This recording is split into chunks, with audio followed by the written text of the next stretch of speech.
Dear student, lesson 3 भौतिक विज्ञान second paper class 11th में आज कुछ महत्वपूर्ण हेडिंग को पढ़ेंगे।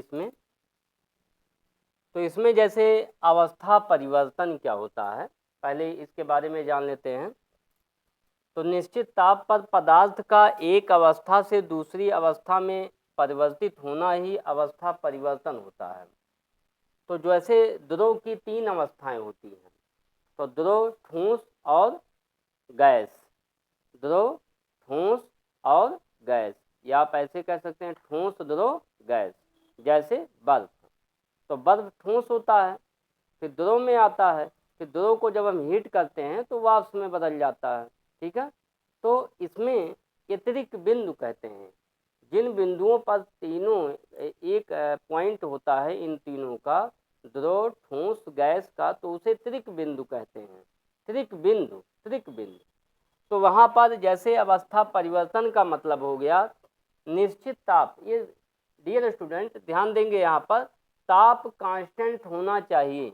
तो निश्चित ताप पर पदार्थ का एक अवस्था से दूसरी अवस्था में परिवर्तित होना ही अवस्था परिवर्तन कहलाता है, या अवस्था परिवर्तन कहते हैं। इसमें टेम्परेचर कांस्टेंट रहता है। जैसे बर्फ, तो बर्फ जब पिघलता है तो उस समय उसका टेम्परेचर कांस्टेंट हो जाता है, और वह जब तक पूर्ण रूप से जल में बदल जाता है, ठीक है, तब तक वो मेल्टिंग है, मतलब वो गलना शुरू कर देता है, तो उसे हम अवस्था परिवर्तन कहते हैं। तो इसी तरह से जैसे द्रव भाप में बदलने लगता है, ये भी अवस्था परिवर्तन है। तो वहाँ ताप जो है 100 डिग्री सेल्सियस हो जाता है।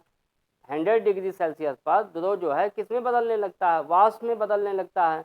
और जैसे ही टेम्परेचर अगर 100 से थोड़ा कम हो गया तो वाष्प में नहीं बदलेगा। तो यहाँ पर जो क्वथनांक होता है, द्रव का क्वथनांक जो होता है वो 100 डिग्री सेल्सियस होता है। और यानी द्रव जब 0 डिग्री सेल्सियस पे आता है तो वो बर्फ में बदलने लगता है, द्रव से ठोस में बदलने लगता है।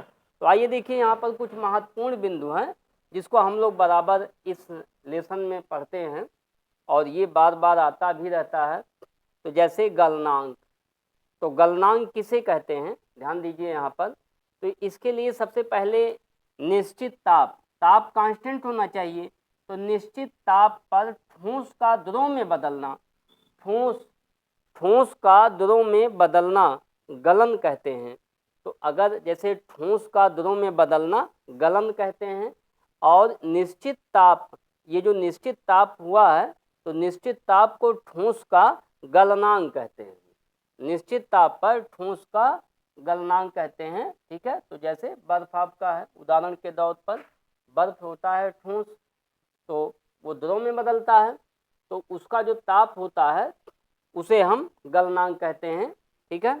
अब यहाँ हिमांक क्या होगा, तो हिमांक किसे कहते हैं, निश्चित ताप पर द्रव का, बिल्कुल जस्ट इसका उल्टा है, ठोस का द्रव में बदलना, ठोस का द्रव में बदलना गलनांक कहते हैं।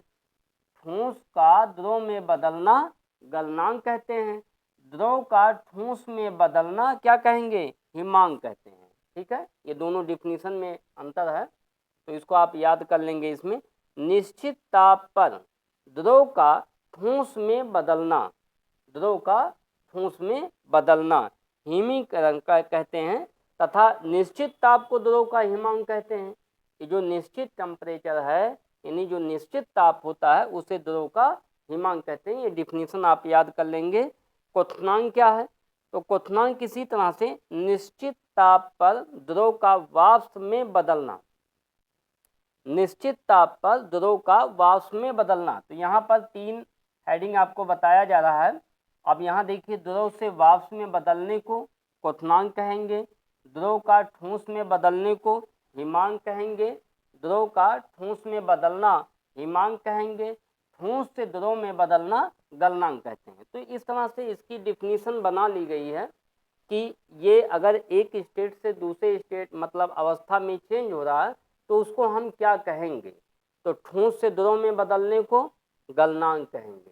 जो टेम्परेचर कांस्टेंट होगा, ठोस से द्रव में बदल रहा है और ताप कांस्टेंट है, तो गलनांक पॉइंट होगा। ठीक है।